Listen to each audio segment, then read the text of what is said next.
వార్తల వివరాలు చూస్తే ప్రాథమిక హక్కులకు భంగం కలిగితే కోర్టులను ఆశ్రయించే హక్కు రాజ్యాంగం కల్పించిందని సుప్రీంకోర్టు ప్రధాన న్యాయమూర్తి జస్టిస్ బిఆర్ గవాయ్ అన్నారు.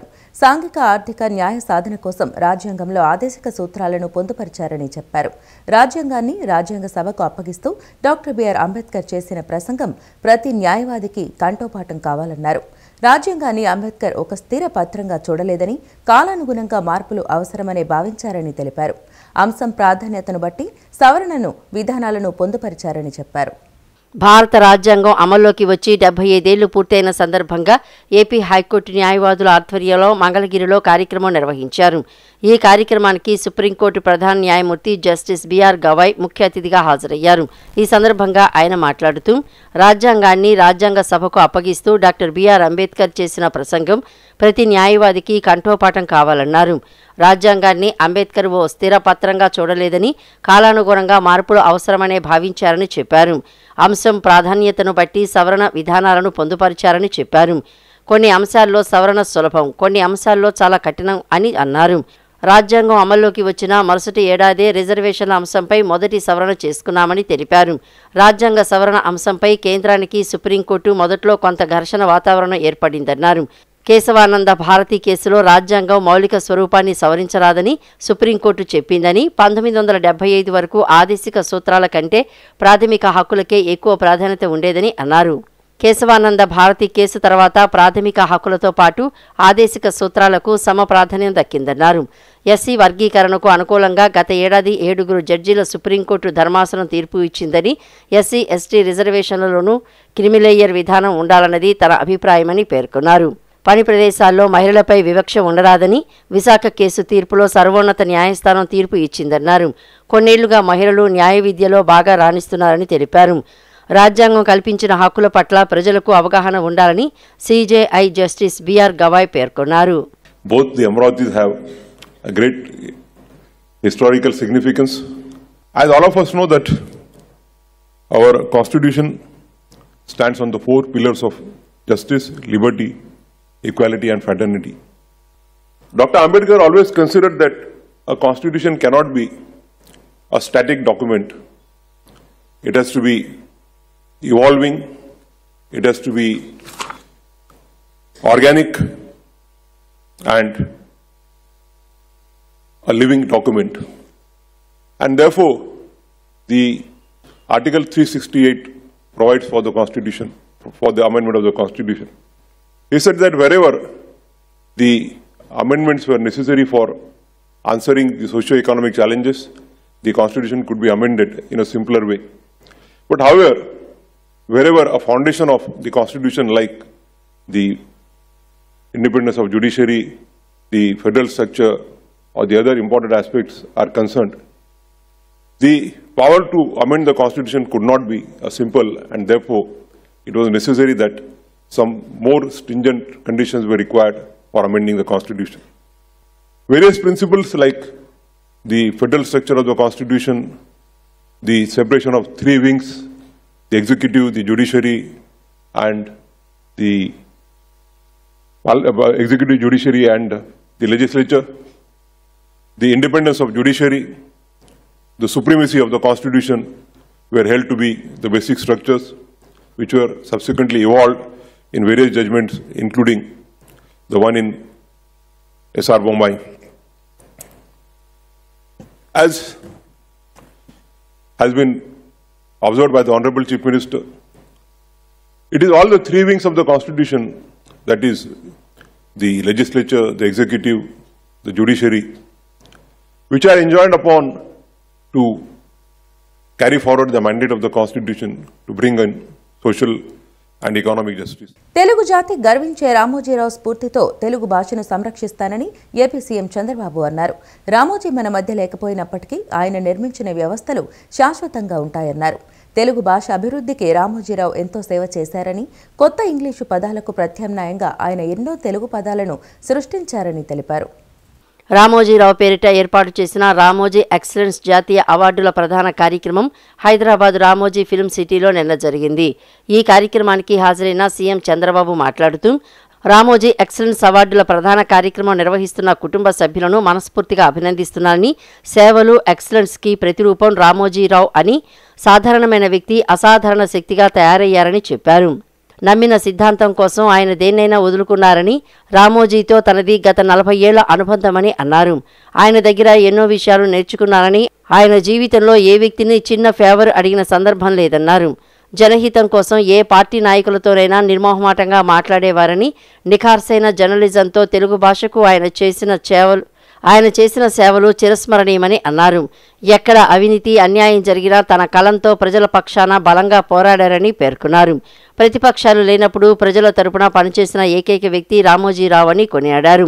ప్రతిపక్షం బలహీనంగా ఉంటే తానే అపోజిషన్గా పనిచేస్తానని చెబుతుండేవారని ముఖ్యమంత్రి చంద్రబాబు తెలిపారు. తెలుగు జాతి గర్వించే రామోజీరావు గారి పేరుతో రామోజీ ఎక్సలెన్స్ అవార్డు కార్యక్రమం నిర్వహిస్తున్న కుటుంబ సభ్యులకి, రామోజీ గ్రూపును కూడా మనస్ఫూర్తిగా అభినందిస్తున్నాను. ఇది ఒక మంచి ఆలోచన. ఏదైనా ఎక్సలెన్స్ అనే పేరు ఉంటే ఆ ఎక్సలెన్స్కి ప్రతిరూపం రామోజీరావు గారు అని చెప్పి కూడా నేను మీకు తెలియజేసుకుంటున్నాను. ఒక సాధారణమైన వ్యక్తి అసాధారణమైనటువంటి శక్తిగా తయారు కావడమే కాకుండా, ఈరోజు నేను ఆయన గ్రూపులో అందరినీ చూశాను.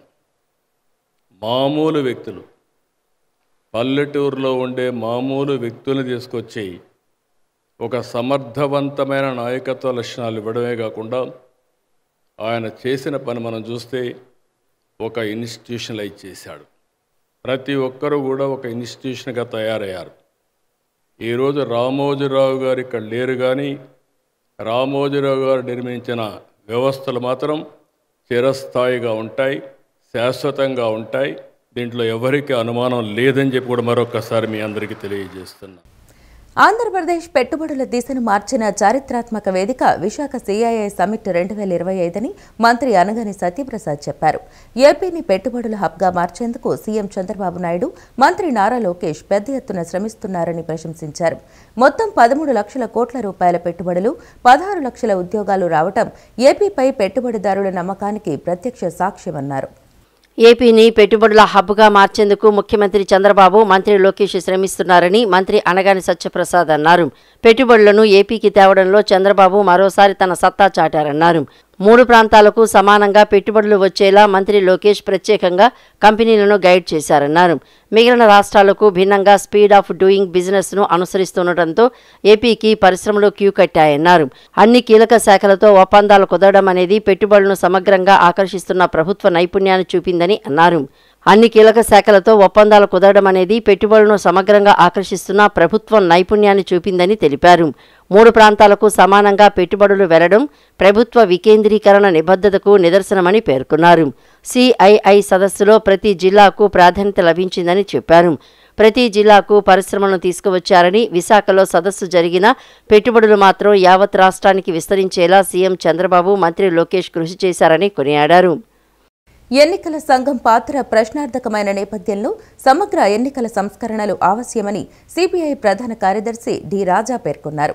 బీహార్ ఎన్నికల సంఘం ఓటర్లను ఎన్నో ఇబ్బందులకు గురిచేసిందని, తల్లిదండ్రుల పుట్టిన తేదీ, సర్టిఫికెట్లు సమర్పించాలంటూ ఓటర్లపై ఆంక్షలు విధించిందని ఆరోపించారు.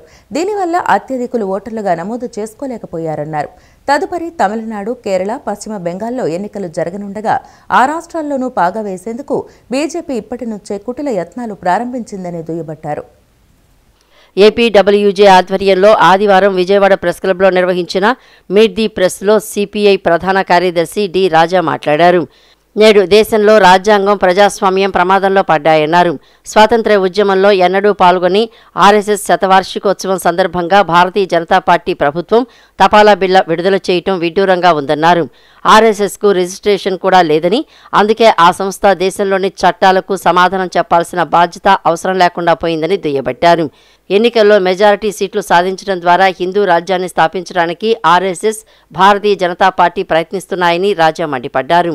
రాజ్యాంగం, ప్రజాస్వామ్య రక్షణకు లౌకిక, వామపక్ష, ప్రజాస్వామ్య శక్తులన్నీ ఐక్యం కావాలని కోరారు. Our party and several other parties strongly opposed the corporate funding of political parties and elections. And this electoral bond system we all opposed. But finally, Modi government brought it as a finance bill, part of finance bill. When it comes as finance bill, our Rajya Sabha has no role. So it went through, it became law. And BJP is the number one party which took money from corporate houses. Because corporate houses cannot reveal which party they are giving the electoral bond. Our political parties cannot reveal which corporate houses they got the electoral bonds. That is what is going on in India today. India. That is why we need a comprehensive electoral reform. Comprehensive electoral reform. In fact, Comrade Indrajit Gupta, our party leader, was heading a parliament committee, and that committee made certain proposals. The money power must be controlled in Indian elections. The use of money, that has to be controlled, for which they suggested state funding of elections. But that question was never discussed in Parliament and never discussed in any of the meeting convened by Election Commission. ఈ కార్యక్రమంలో press club అధ్యక్షులు కంచల Jayaraj, APUWJ నగర అధ్యక్ష కార్యదర్శులు చావా రవి, దారం Venkateswararao, IJU సభ్యుడు షేక్ బాబు, సామన రాష్ట్ర ప్రధాన కార్యదర్శి రమణారెడ్డి, ప్రెస్ క్లబ్ కార్యదర్శి దాసరి నాగరాజు తదితరులు పాల్గొన్నారు. రాష్ట్రంలో ఓటర్ల జాబితా ప్రత్యేక ముమ్మర సవరణ కార్యక్రమాన్ని నిలిపివేయాలని పలువురు వక్తలు డిమాండ్ చేశారు. ఎస్ఐఆర్ రెండవ దశలో కేంద్ర ఎన్నికల సంఘం ఆంధ్రప్రదేశ్ను చేర్చలేదని, అయినా అమలుకు సన్నాహాలు చేపట్టడం చట్టవిరుద్ధమన్నారు. అన్ని రాజకీయ పార్టీలతో పాటు టీడీపీ కూడా ఎస్ఐఆర్ను వ్యతిరేకించిందని గుర్తు చేశారు. బీజేపీ మినహా అన్ని పార్టీలు వ్యతిరేకిస్తున్నా దీనిపై ఈసీ అఖిలపక్ష సమావేశాన్ని ఎందుకు నిర్వహించడం లేదని ప్రశ్నించారు. విజయవాడలోని ఎంబీ విజ్ఞాన కేంద్రంలో సిపిఎం ఆధ్వర్యంలో ఆదివారం వివిధ పార్టీలు ప్రజా సంఘాలతో రౌండ్ టేబుల్ సమావేశం ఏర్పాటు చేశారు. సిపిఎం రాష్ట్ర కార్యదర్శి వి శ్రీనివాసరావు మాట్లాడుతూ రాజ్యాంగపరంగా రాజకీయ పార్టీలు చట్టబద్ధమైనవని, పార్టీలు లేకుండా ఎన్నికల వ్యవస్థ నడవదని అన్నారు. అలాంటి పార్టీలనే ఈసీ గుర్తించకుండా నిరాకరించిందని, ఇలా అయితే భవిష్యత్తులో రాజకీయ పార్టీలను రద్దు చేసినా అడిగేవారు ఉండరని అన్నారు. ఎన్నికల్లో గెలిచేందుకు కేంద్రం ఎస్ఐఆర్ను కుట్రపూరితంగా ఒక సాధనగా ఉపయోగించుకుంటోందని, రాజ్యాంగబద్ధంగా నడుచుకోవాల్సిన ఎన్నికల సంఘం మోడీ కనుసన్నల్లో పనిచేస్తూ ఉండటం ఆశ్చర్యాన్ని కలిగిస్తోందని అన్నారు. మాజీ మంత్రి వైఎస్ఆర్ కాంగ్రెస్ పార్టీ నాయకుడు వైఎస్ శైలజారెడ్డి మాట్లాడుతూ రాష్ట్ర ఎన్నికల సంఘం ఐఎస్ఆర్ విషయంలో అత్యుత్సాహం చూపిస్తోందని విమర్శించారు. ఆర్ఎస్ఎస్ భావజాలానికి వ్యతిరేకంగా ఉన్న వారి పేర్లను ఓటర్ల జాబితా నుంచి తొలగించే ప్రక్రియలో భాగమే ఈ ఐఎస్ఆర్ అని విమర్శించారు. మన రాజ్యాంగం ప్రకారం డాక్టర్ బిఆర్ అంబేద్కర్ సారథ్యంలో రాసినటువంటి ఆ రోజు స్వాతంత్ర పోరాటం యొక్క ఫలితంగా ఒక మనిషి ఒక ఓటు ఒకే విలువ, ఇది దాని ప్రాథమిక సూత్రం. ఎవరైనా పెద్దవాళ్ళైనా చిన్నైనా ఓటు విలువ ఒకటే. ఈరోజు ఆ ఓటు విలువను తారుమారు చేసేస్తున్నారు. ఇప్పుడు బీహార్లో మైగ్రెంట్స్ చాలా పెద్ద ఎత్తున ఓట్లు కోల్పోయారు. బీహార్ లేబర్ అంటేనే దేశం అంతా ప్రసిద్ధి. వాళ్ళు పనులు ఎత్తుక్కుంటూ పొట్ట చేత పట్టుకొని ఇటు దక్షిణాది కేరళ, కర్ణాటక, ఆంధ్ర, మన దగ్గర వరి కోతలు, వరి నాట్లు వేయటానికి కూడా బీహార్ బెంగాల్ కూలీలో వస్తున్నారు. ఇక్కడ కోతలు కోయటానికి వీటికి కూడా. ఇక బాగా శ్రమ ఉన్నటువంటి ఫ్యాక్టరీలు, హాట్గా ఉండి ఎన్విరాన్మెంట్ ప్రమాదంగా ఉండే కెమికల్ ఫ్యాక్టరీస్, వీటన్నిటిలో కూడా బీహార్ మనకు లేబర్ కనిపిస్తుంది. మరి వాళ్ళందరూ ఓటు హక్కు ఇక్కడ ఎట్లాగో ఎవరు, వీళ్ళకి అసలు పౌరులుగానే గుర్తించరు. ఇక్కడ వాళ్ళ కనీసం కార్మికుడిగా కూడా ఇక్కడ నమోదు అవ్వరు సరిగ్గా. కార్మికులకు ఉండే కనీస హక్కులు కూడా ఇక్కడ వాళ్ళకు ఉండవు. అక్కడికి పోతే ఓటు హక్కు లేదు. అంటే భారతదేశ పౌరుడిగానే నిరాకరించేటువంటి ప్రయత్నం జరుగుతుంది. ఇప్పుడు ఆ పౌరసత్వం యొక్క దీన్ని, ఆ చట్టాన్ని తీసుకొచ్చి దీనికి ఇంటిగ్రేట్ చేసి పౌరసత్వం యొక్క గుర్తింపు ఆధారంగా ఓటర్ ఇవ్వటం.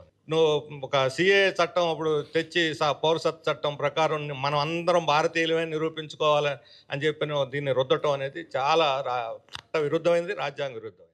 ఏపీకి ప్రత్యేక హోదా సాధన సమితి అధ్యక్షుడు చలసాని శ్రీనివాస్ మాట్లాడుతూ ఎన్నికల సంఘం మోడీ అమిత్ షాల సంఘంగా మారిందని, దీని నుంచి ప్రజల దృష్టి మళ్లించేందుకు కుల మత విద్వేషాలు రెచ్చగొడుతున్నారని ఆరోపించారు.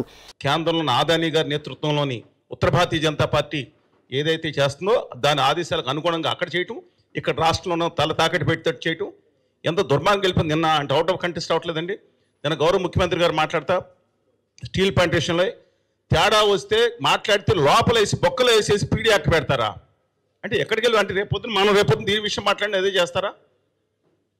ఒక అహంకారపూరితమైన పైనుంచి కింద వరకు వ్యాపిస్తుంది. దీన్ని కనుక ఇవాళ దేశవ్యాప్తంగా సిపిఎం పార్టీ ఇది టేకప్ చేసిందని ఇక్కడ కాకుండా ధన్యవాదాలు తెలియజేద్దాం. అందరూ కూడా మద్దతు ఇద్దాం. ఎందుకంటే ఇదైతే ఉందో ఇది స్పెషల్ ఇంటెన్సివ్ రీజన్, ఇది ఇంటెన్సివ్ కోచింగ్ లాగా ఇంటెన్సివ్ రీజన్ అది ఇంతకుముందు పెట్టామని చెప్పి గుజరాత్లో జరిగిన దాన్ని కూడా అడాప్ట్ చేసే పరిస్థితి. అంటే ప్రతి ఒక్కరికి ఒక ఎన్యూమరేషన్ పాలసీ మన సంతకం పెట్టి ఇవ్వకపోతే కనుక అది పోయే పరిస్థితి. 21 లక్షల కొత్త ఓట్లు బీహార్లో వస్తే వచ్చింది, 68 లక్షల ఓట్లు తీసేశారంటే కనీసం దేశవ్యాప్తంగా దీని మీద గట్టి ఉద్యమం కూడా రాలేదు. ఈ కార్యక్రమంలో వివిధ పార్టీలు, ప్రజా సంఘాలకు చెందిన జగదీష్ నారాయణమూర్తి, జడ శ్రావణకుమార్, డి రమాదేవి, సిహెచ్ బాబురావు, తులసీదాస్ తదితరులు పాల్గొన్నారు. విశాఖ ఉక్కు కర్మాగారాన్ని నిలబెట్టడానికి కేంద్ర రాష్ట్ర ప్రభుత్వాలు కలిసి ఇప్పటికే 14,000 కోట్ల రూపాయల ఆర్థిక సాయం అందించాయని టీడీపీ రాష్ట్ర అధ్యక్షుడు పల్లా శ్రీనివాసరావు తెలిపారు. సీఎం చంద్రబాబు కృషితో కేంద్రం భారీ ఆర్థిక సాయాన్ని అందించిందని, దేశంలో ఏ ప్రభుత్వ రంగ సంస్థకు ఈ స్థాయిలో సహకారం లభించిన దాఖలాలు లేవన్నారు.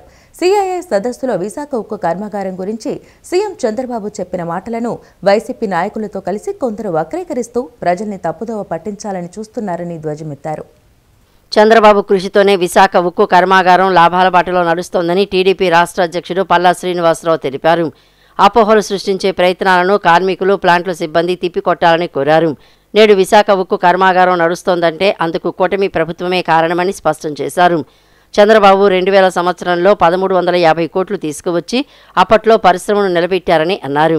ప్లాంట్ విషయంలో కార్మికులు, యాజమాన్యం, ప్రభుత్వానికి ఎంత బాధ్యత ఉందో ప్రతిపక్షానికి అంతే ఉందన్నారు.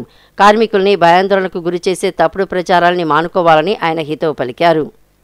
చంద్రబాబు నాయుడు గారు ఏదైతే స్టీల్ ప్లాంట్ కోసం మాట్లాడారో దాన్ని వక్రీకరిస్తూ ప్రజలను తప్పుదార పెట్టేటట్టుగా మాట్లాడడం ఇది తగదు. ప్లాంట్ లాసుల్లో ఉన్నదాన్ని కేంద్రం దగ్గర నుంచి అలాగే రాష్ట్రం నుంచి సుమారు 14,000 కోట్లు తీసుకొచ్చి వారికి ఆర్థిక సాయం అందిస్తే దాని పట్ల బాధ్యతగా ఉండాల్సింది మానేసి లేనిపోని రాద్ధాంతం చేయడం, బాధ్యతగా తీసుకొచ్చినటువంటి డబ్బుల్ని సద్వినియోగం చేసుకోవాలనే విషయాన్ని పక్కన పెట్టి కార్మికులను ఏదో అన్నారని, ప్లాంట్ని ఏదో అన్నారని మాట్లాడడం మంచి పద్ధతి కాదు. ఈరోజు ఎంతో కష్టపడి కేంద్రాన్ని ఒప్పించి 11,000 కోట్లు తీసుకురావడం జరిగింది. అలాగే రాష్ట్రం నుంచి కూడా సుమారు 2,600 కోట్లు ఆర్థిక సాయం అందించడం జరిగింది. 20-30% నుంచి నడుస్తున్నటువంటి ప్లాంట్ని తీసుకొచ్చి సుమారు 80% ఈరోజు నడిచేటువంటి పరిస్థితులు తీసుకురావడం జరిగింది. అయితే ఏ ప్లాంట్ అయినా సరే అది పబ్లిక్ సెక్టార్లో ఉన్నది రేపు లాభాల్లో నడవాలి అంటే అటు కార్మికులు, మేనేజ్మెంటు తీసుకోవాల్సినటువంటి బాధ్యత ఉంది. అదే వారు చెప్పారు. దానికి రాజకీయ లబ్ధి కోసం ఈ వైసీపీ నాయకులు ఆయన వ్యాఖ్యల్ని వక్రీకరించి లేనిపోయినటువంటి అపోహలు తేడానికి ప్రయత్నాలు చేస్తున్నారు. కనుక మేము అందరికీ, ప్రధానికానికి కానీ, కార్మికులకు కానీ, స్టీల్ ప్లాంట్లో ఉన్నటువంటి వారికి కానీ అందరికీ తెలియజేసేది చంద్రబాబు నాయుడు గారి కృషితోనే దాన్ని ఈరోజు లాభాల బాటలో నడడం జరుగుతుంది.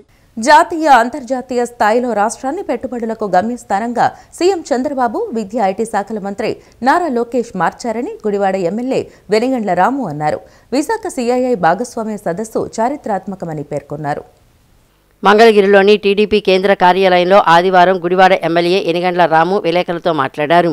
గత వైఎస్ఆర్ కాంగ్రెస్ పార్టీ ప్రభుత్వ విధ్వంసకర విధానాలకు భయపడి రాష్ట్రం విడిచి వెళ్లిపోయిన ఎన్నో కంపెనీలు కూటమి ప్రభుత్వం తెచ్చిన స్పీడ్ ఆఫ్ డూయింగ్ బిజినెస్ పాలసీకి ఆకర్షితులై తిరిగి రాష్ట్రానికి వచ్చాయని పేర్కొన్నారు. రాష్ట్రంలో పెట్టుబడుల వికేంద్రీకరణ జరుగుతోందన్నారు. 3 ప్రాంతాలు సమానంగా అభివృద్ధి చెందుతున్నాయని తెలిపారు. సిఐఐ సదస్సులో మొత్తం 613 ఒప్పందాలు జరిగాయని చెప్పారు. సుమారు 3,65,304 కోట్ల పెట్టుబడులు రానున్నాయని వెనిగండ్ల రాము వెల్లడించారు. 13 లక్షల కోట్ల పైగా ఒప్పందాలు జరిగినాయి పెట్టుబడులకి. దాని ద్వారా 16 లక్షల పైగా ఉద్యోగాలు వచ్చే అవకాశం ఉంది. దీనికి man of the match Chandrababu Naidu గారు అయితే, మ్యాన్ ఆఫ్ యాక్షన్ మా యువ నాయకులు మంత్రి గారు నారా లోకేష్ గారు. వారిద్దరు పడ్డ శ్రమ, కష్టం చాలా స్పష్టంగా కనపడింది. కొన్ని వేల మంది ప్రతినిధులు దేశ విదేశాల నుంచి, వివిధ రాష్ట్రాల నుంచి, విదేశాల నుంచి కూడా రావటం జరిగింది. గ్లోబల్ లెవెల్లో మన కంపెనీస్ తెచ్చుకోవాలంటే మనకు గ్లోబల్ లెవెల్లో నాలెడ్జ్ ఉండాలి. నాలెడ్జ్ ఉన్న వ్యక్తులు మన నాయకులుగా ఉండటం మనకు చాలా అదృష్టం. నాలెడ్జ్ గురించి చంద్రబాబు గారి గురించి ప్రత్యేకంగా చెప్పాల్సిన అవసరమే లేదు, ప్రతి ఒక్కరికి తెలుసు.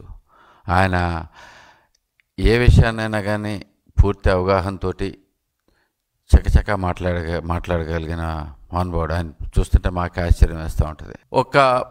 ఈ 13 లక్షల కోట్లు పెట్టుబడి వైజాగ్లో పెట్టారు. వైజాగ్లో సమ్మిట్లో వచ్చిందంటే వైజాగ్ ఒక్కదానికే కాదు, రాష్ట్రం మొత్తానికి వచ్చినాయి, ప్రతి చోటకి వచ్చినాయి. అంటే పైగా ఒక డేటా సెంటర్స్ గురించో లేదంటే ఒక ఐటీ పరిశ్రమలో కాదు, అన్ని రకాల పరిశ్రమలు వచ్చినాయి. శ్రీవారి పరకామణిలో కానుకల చోరీ వ్యవహారంలో సాక్ష్యాలు తారుమారు చేసేందుకే టీటీడీ మాజీ ఏవీఎస్ఓ సతీష్ కుమార్ను వైసీపీ నేతలు హత్య చేశారని యాదవ కార్పొరేషన్ చైర్మన్ నరసింహ యాదవ్ ఆరోపించారు. ఈ నేపథ్యంలో సతీష్ ఆత్మహత్యగా చిత్రీకరించాలని చూస్తున్నారని ధ్వజమెత్తారు. మంగళగిరిలోని టీడీపీ కేంద్ర కార్యాలయంలో ఆదివారం ఆయన విలేకరులతో మాట్లాడారు. నేరాలు చేయడం, కీలక సాక్షుల్ని ఒక్కొక్కరిగా చంపడం వైసీపీ వాళ్లకు వెన్నతో పెట్టిన విద్య అని విమర్శించారు. హత్య జరిగిన వెంటనే తిరుపతిలో కరుణాకర్ రెడ్డి ప్రెస్ మీట్ పెట్టి అది ఆత్మహత్య, దానికి ఏదైతే అక్కడ అధికారులు ఎవరైతే ఉన్నారో వాళ్ళు దానికి సంబంధించి నా పేరు చెప్పమని, అంటే కరుణాకర్ రెడ్డి పేరు చెప్పమని సతీష్ కుమార్పై ఒత్తిడి తెచ్చారు. కాబట్టి అతను ఆత్మహత్య చేసుకున్నారనే విధంగా ప్రెస్ మీట్లో మాట్లాడిన కరుణాకర్ రెడ్డి ఈరోజు ఒకటే ప్రశ్నిస్తాను. ఏదైతే నిన్న జరిగిన వెంటనే వాళ్ళ కుటుంబ సభ్యులు ఏదైతే హత్య చేశారో అనే వాళ్ళు స్పష్టంగా కూడా చెప్పారు, కంప్లైంట్ కూడా ఇచ్చారు. దీనికి ఏమని సమాధానం చెప్తాడు కరుణాకర్ రెడ్డి? ఈ విధంగా మీరు చూస్తే మీ యొక్క వైసీపీ నేతల చరిత్ర ఒకసారి చూస్తే పరటాల రవి హత్య కేసుకు సంబంధించి అదే మాదిరిగా చంపేయడం కొంతమందిని.